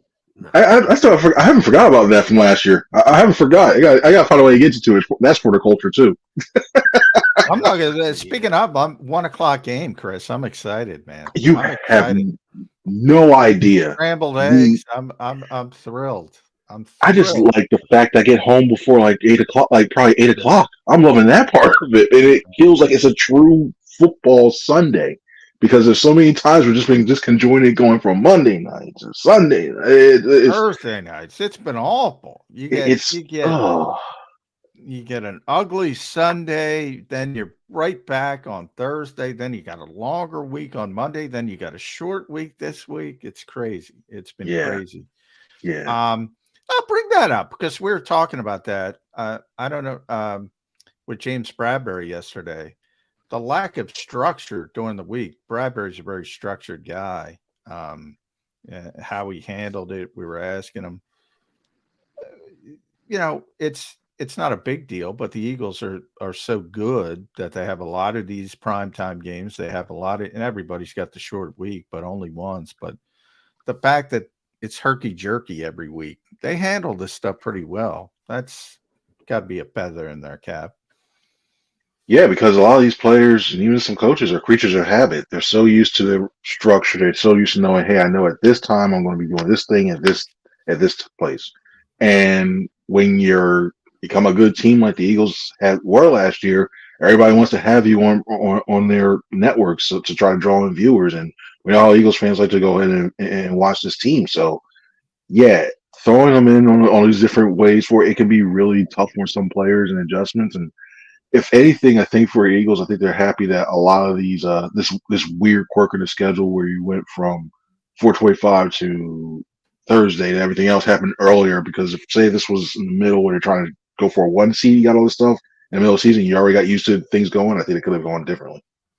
All right, I ran this by John earlier. I'm going to put it by you. Just change the format a little bit. A+ through F. Professor Chris Franklin, I need you to give grades so far to the two Eagles' new coordinators.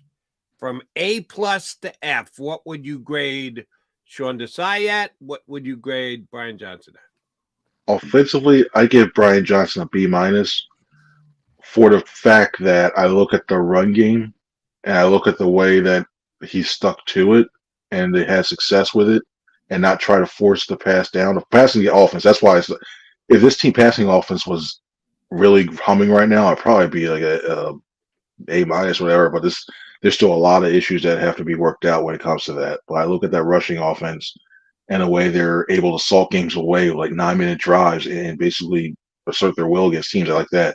Sean Desai, I give a B+. I look at the way that this defense has gotten the takeaways schematically when you see what they're doing. Granted, I know it's when you look at the quarterbacks they played at, there's not the world beaters, but what basically given what you play against, and you look at the way that they slowed down a lot of these teams stuck with men in one dimensional, and then when they get ahead, they basically just play with that shell and keep everything in front of them, not give up too many big plays. Well, I think that's where they're playing within the scheme. So I got it written down right here. People probably can't see it.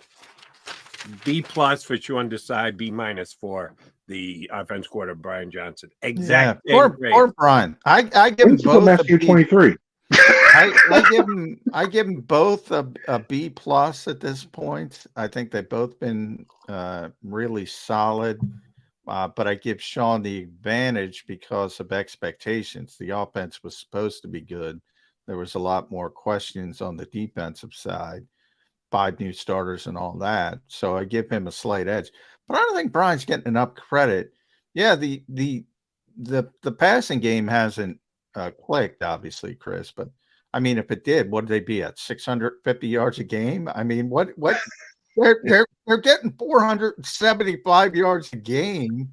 All right, it's on the ground, but doesn't that count? This is Philadelphia. All people talked about for years is run the football. Run the football. Now they're running the football. They want to pass the football. What the hell's going on? I think also when you look situationally at some of the things, I look at stuff like the fourth down they had early on their first drive, and I look at the red zone offense. I look at little things like that. I think that's what's also setting things back as well too. And then for the defense, why I think Desai's gotten a little bit higher grade as well too is usually when you put implementing defenses in, you usually take a little bit of while. It takes you a while to get used to it, probably until around this point of the season. And the fact that they've been humming the way they have been, I look at that, especially the interior defensive line. When you look at that, it's been pretty impressive what he's been able to do, come in and do this well so far. So that's why I got it. I think mainly for offensively is the red zone and some of the play calls. You reminded me, 9:22 to close the game. The 9:22-minute offense to close the game. And then I'm sure you saw, and this blew my mind, that the first time since 1950, the Eagles have produced 425 plus total yards and 200 plus rushing yards in consecutive games. Since 1950, I don't think this is a bad offense. It's an unconventional offense in the modern NFL, but I think Brian's taking too much heat. That's and not that B- is not taking heat, John. Not B- is giving a grade. I would not say. I'm not talking about you guys specifically. B- is not a bad grade. That's what I was about to say. But I think overall he's taken way too much heat. And it's bizarre to me because of the framework of this city and what they believe in and running the football. I typically laugh at that. You can't run the football. Well, the Eagles are running the football. They should be excited about it. I don't sense the excitement about it. Is that just because of the presence of A.J. Brown, Devontae Smith, Dallas Goedert? I think the weapons help, and I think when you look at the passing, the expected continued development of Jalen Hurts in that, and you're looking at the potential big plays that this offense can make through the air. I think that's what people are looking at, because when you see teams like the Miami Dolphins and you see the Chiefs and you see the points and the yards are getting through the air and putting that up, you're like, well, we have better weapons. That one too. If I'm an Eagles fan, I'm like, well, we have better weapons than some of those, like arguably the same as the Dolphins. And that's what I think. Besides Travis Kelce, I think better than Chiefs. So you're thinking like, wait a minute, why aren't we doing it? It's a different look. And I'll say this too. I don't think that. I think Brian Johnson is a really good coordinator. I think he's trying to still find his way a little bit, and I think that this comes with time and experience, getting back to used to what the teams are doing and these new looks that they're throwing at this offense. I think that's also what's going towards it. Yeah, Chris said it. I don't have the numbers. I don't have them in front of me. Maybe you could grab them real fast, John. One of the things I had been disappointed in why I have Johnson at a B- is red zone. And I know the red zone can be slightly misleading, like the final possession, the 9-minute, 22-second possession that ended at the 4-yard line or whatever. That's considered a red zone non-conversion, which is BS, because they didn't need to convert. They didn't want to convert. They just wanted to run out the clock. But I think the Eagles are in the bottom half of red zone possession so far this year. That's why the Bucs were in the game. They're 25th. You know, it's interesting, and I mentioned this to Jody earlier, Chris. They're almost a carbon copy of each other. The defense and the offense. They're both good running, run support on defense. The Eagles are first. Running game, the Eagles are second on offense. Points per game, they're 7th on offense. They're 9th on defense. Third down offense is the one differential. They're 5th on offense, but they're 25th on defense. Red zone, they're 25th on offense, 26th on defense. It's almost a carbon copy, offense and defense.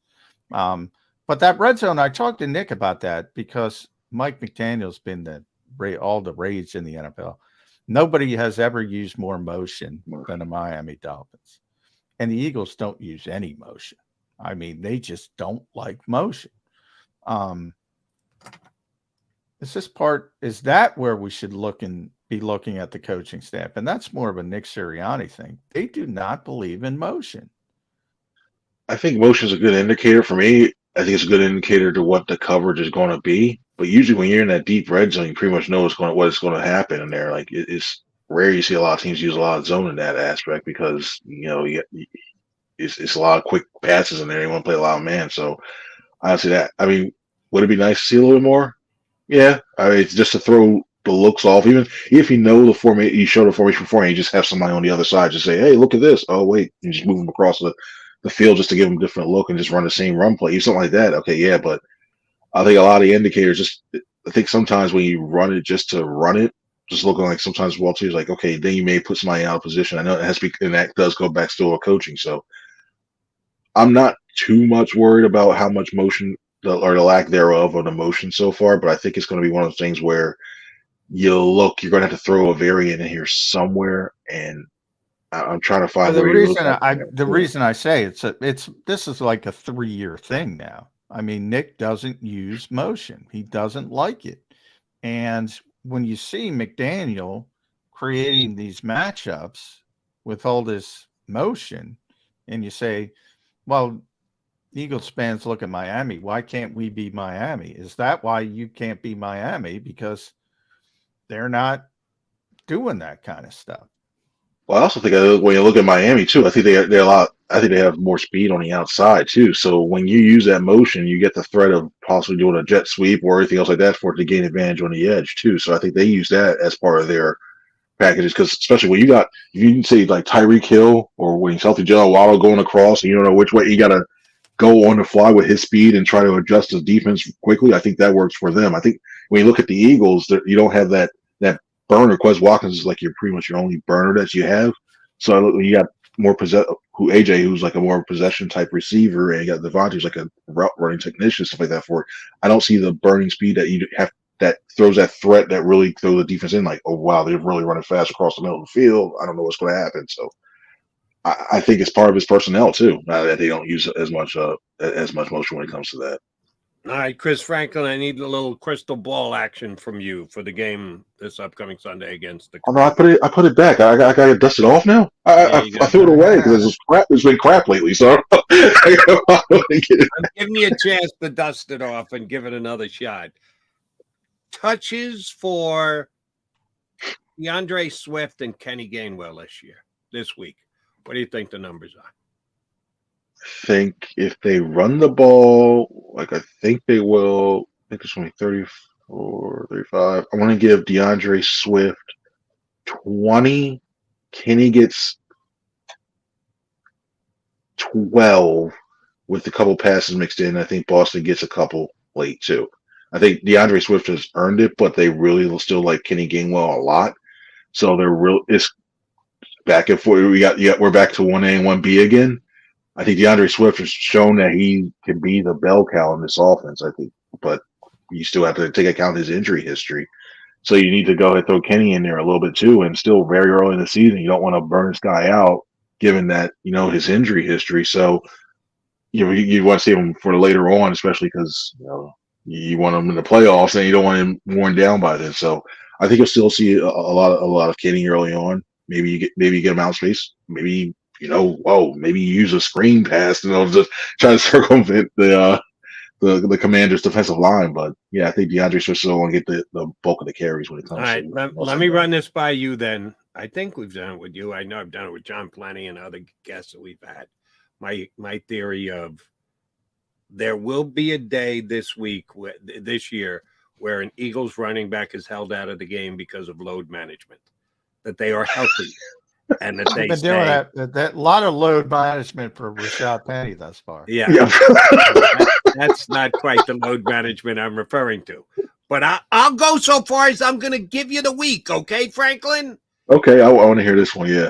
They beat the Commanders this week. They beat the Rams the next week. They beat the Jets the week after that. The Dolphin-Eagle game for me is about a toss-up right about now. So you can call it a win or call it a loss. For the purposes of my load management theory, I need to call that one a win. So they beat Miami, and they're going to Washington 7-0 for week 8. Load management, although he rushes 18 times for 100 yards the week before in the win against Miami, you do not see Mr. Swift against Washington, that he is specifically sat after the Eagles get out to a 7-0 start. You buy it? I don't see James Harden or Joel Embiid on that bench anymore. Load management. I admire Jody's done it. I admire his dedication. But Greg Popovich ain't showing. Nick Sirianni will not ever say, "Oh, this opponent's crappy. We can afford to rest." He doesn't have to. That it's because Washington stinks. But you're giving it out that way. You don't say it out loud. We can win without DeAndre Swift against the Commanders. You don't have to. The point is, know it, and Frank will know it. The point is, everybody knows it. If we know it, everybody knows it, and his locker room knows it. So obviously, he's not going to announce it, but he understands how that looks. Yeah, you're not doing that. The only low manage that's going to come is on week 17 if they know the seed there are already, and then everybody's standing on the sideline with their caps and just looking that way, and we see Rashad Penny and Boston Scott running all that time. That's the only time I think we'll see really bad. It's amazing because DeAndre's been tremendous. So I'll give you the chicken. Jody gave you his theory. I'm going to give you my chicken or egg theory. The offensive line, DeAndre Swift. DeAndre's at, I believe, 308 yards in essentially 2 games because he barely played in week 1. I got 2 touches, I think.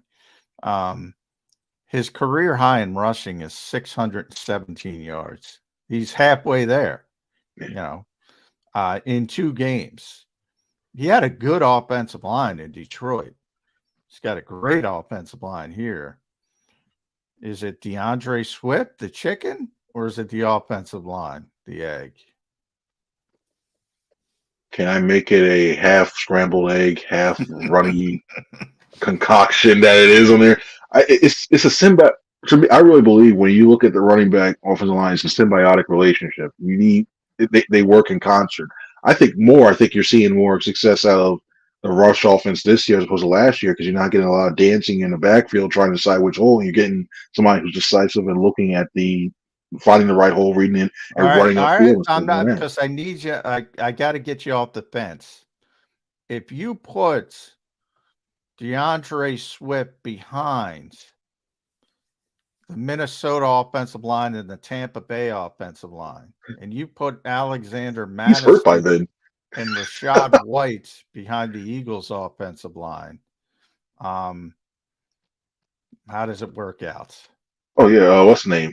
I think DeAndre Swift is probably cursing everybody out if he's with the Vikings offensive line right there. So yeah, I guess in that scenario, I think you go look at the offense. I think Madison would actually look decent. I think Madison would be somewhere near that one too. So yeah, maybe not as good as DeAndre, but they would look good. Rashad White would look good. Yeah, that offensive line. That's where I was. I mean, I can't be more impressed, Chris. I mean, you could drive a truck through these holes over the past 2 weeks. And the way some of these things are designed is when you think like, oh, wait, I finally get through the hole. They're not blocking me. Everything's bad. Next thing you know, you're getting blindsided by Dallas Goedert or Jack Stoller or a trap. You're like, what the heck's going on? And then you get these wide holes open up too. So, yeah, it's Stoutland deserves a lot of credit. Brian Johnson deserves a lot of credit for this run game and sticking to it and be the design a lot of these plays have been. Here's where I'll go. DeAndre Swift gets shortchanged and should be getting more credit. At least the way you're laying it out, John. You like DVOA, right? Yeah, it's fine. Okay. DVOA so far, 3 games. DeAndre Swift, 3rd in the National Football League. Kenny Gainwell, 42nd. Kenny's playing behind that same offensive line. Definitely better than Kenny. Definitely better than Kenny. Yeah, but that again, and you'll see it, and Aaron will tell you if Aaron was here. Small sample size, like the 9-minute and 22-second drive. We'll use that as an example. 9 minutes and 22-second offense. Kenny Gainwell, I believe, ran it 8 times in that drive. They were churning clock. That's very successful. They get out of the game. I don't know too many 9-minute and 22-second offenses that are successful, but that one was successful. But yeah, DeAndre's been more explosive, obviously, and he deserves. He's the starting. Nobody's saying he hasn't played better than Kenny Gainwell. What I'm saying is this rushing offense is going to be successful, maybe not with me, but with Chris Franklin behind running the football. Rashad White, Alexander Madison. If they were forced to go to Kenny Gainwell, he had to play the whole game, and they had the whole offense wide open, doing the things with Landon kicking out, pancaking people. His numbers would eventually get better. Probably not as good as Swift. That's not the point.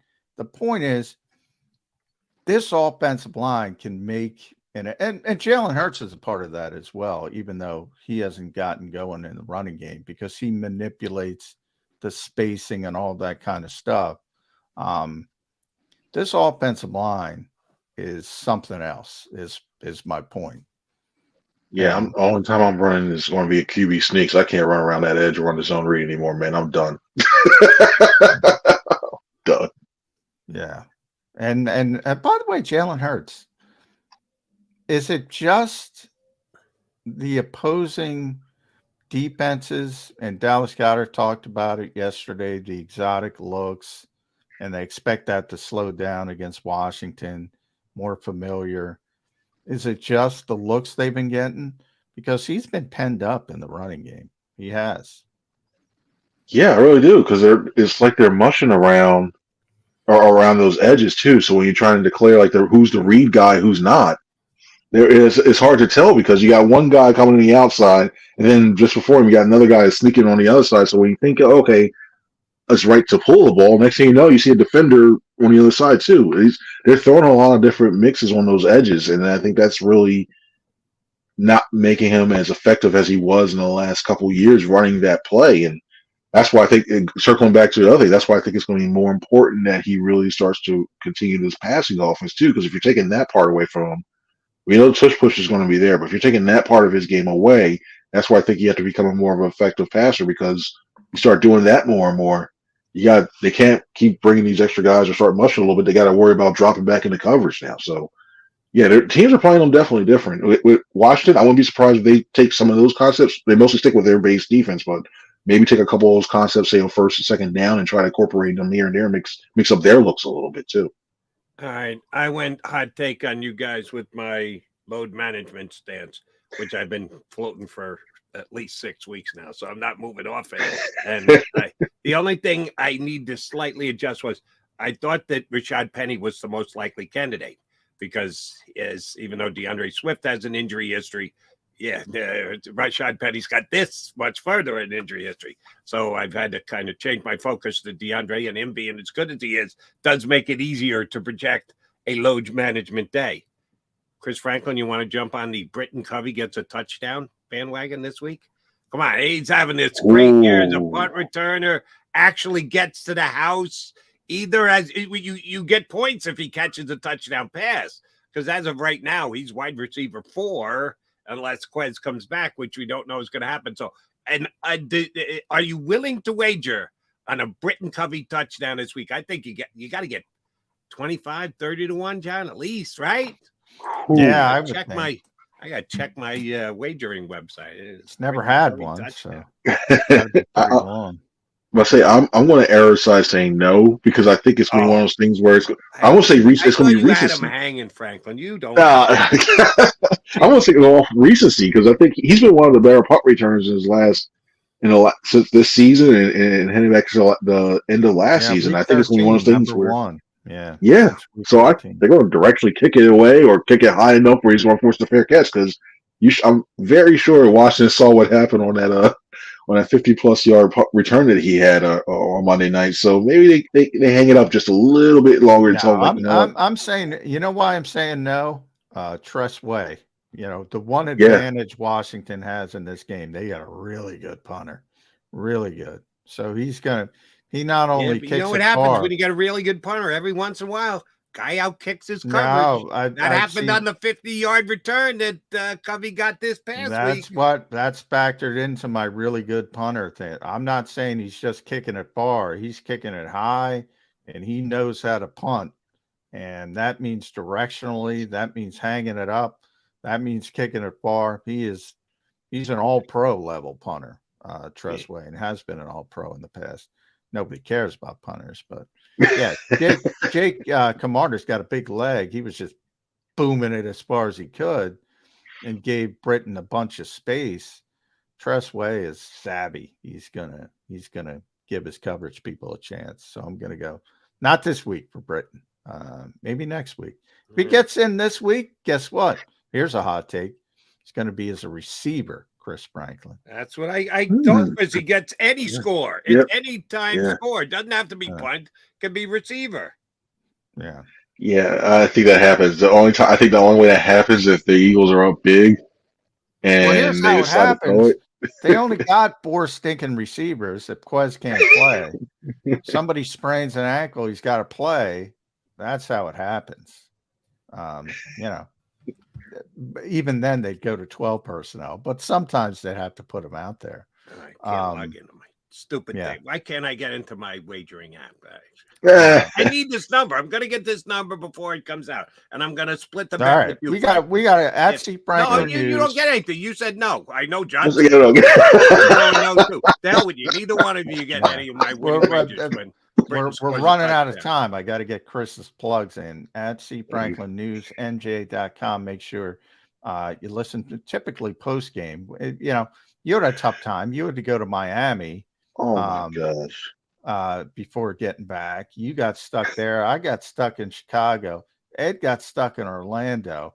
What the hell's going on with the airline industry, Chris Frank? It was frustrating to say the least, but nah. But it's I will say this: when you're in Miami, that airport, there are some interesting sights and some interesting people watching going on. And I don't know if I'm scarred by Miami now after seeing some of the stuff. Normally, I'd rather be in Miami than Chicago. Normally, you have some nice, how shall we say it, nice things to look at in Miami. There's a lot of scenery around that area, but yeah, wherever you see it, there's still some weird things with a lot of the scenery as well too. It's like, what did that person just do? No, that place that's a different place, and I wish there was allowed you to let you go back outside, because I would have, if I could, I would have just gone like see if I could walk down to the beach or something like that, knowing how long I had. So they just got weirdos at the airport, is what you're saying? Yeah. We handicapped that for everybody today. That we've got weirdos. If you're going to Miami, get out of the airport as soon as possible. Bunch of weirdos, as per Chris Frank. Ron. CF, Ron. Thanks, buddy. Appreciate it. We'll get you back up in a couple weeks, brother. Thanks, guys. Y'all have a good one now. Chris Franklin, NJ.com, here with us on Birds 365. All right, quickie timeout. Come back, put a bow on the show. Stay with us. Go to get your game on. Go for the beers. Go for the cheers. Go for the hit and the hits. Go for the stakes and the stakes. Go to get your parlay on. Go to get your party on. Go for the scene. Go for the screens. Go for the gallery. Go for the win. Go to Ocean. Visit theoceanac.com to plan your visit. At Pond Lehocky, we've recovered billions of dollars for our clients, and we're confident we can do the same for you. With over 250 years of combined courtroom experience, we've helped over 100,000 injured clients obtain some of the largest settlements in Pennsylvania. One conversation is all it takes to help you and your family get back on track. If you've been injured in an accident, give Pond Lehocky a call. They're carving them up, and good play calling along the way. First and goal at the 6.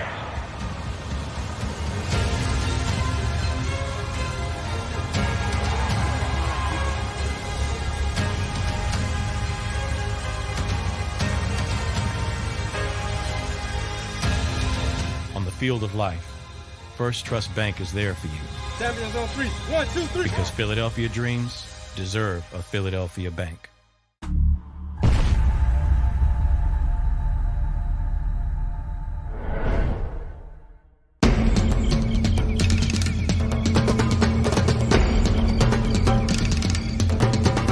Staffing is not easy, but that's what we do every day, all day. The key to our success is storytelling, asking the right questions to find the right people. Hi, I'm Gary Kane, president of Kane Partners. We want to be your staffing partner.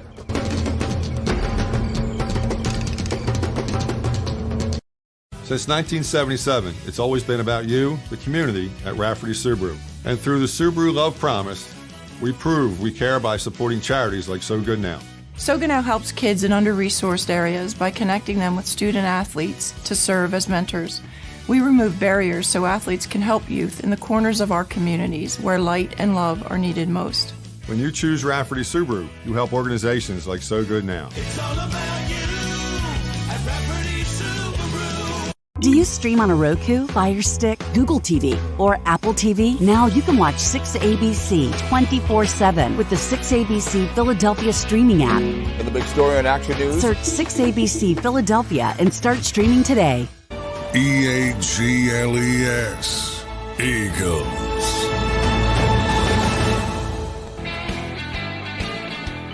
All right. Not surprisingly, my Bet Parks wagering app does not offer Britton Covey touchdown. Yet.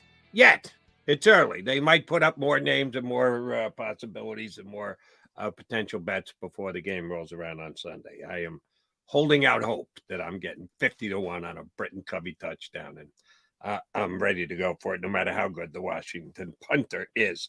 All right, Johnny Mac, what do you got today? Full practice? How much accessibility do you guys get?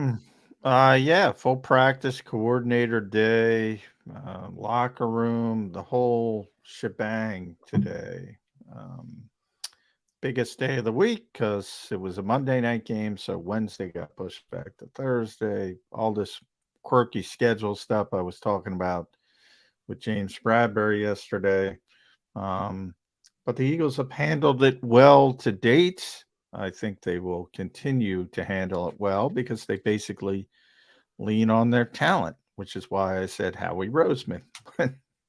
I was asked who the MVP of the Eagles is so far. Key guy status for me, Justin Evans. You think you get a better read today as to Sunday's available? Yeah, I mean, I pretty much said I don't think he's playing. It's very early, but if you're listed out for a walkthrough, I find it hard to believe they're going to practice him on a full practice. So I don't think that was a good sign for Justin Evans or Sidney Brown yesterday.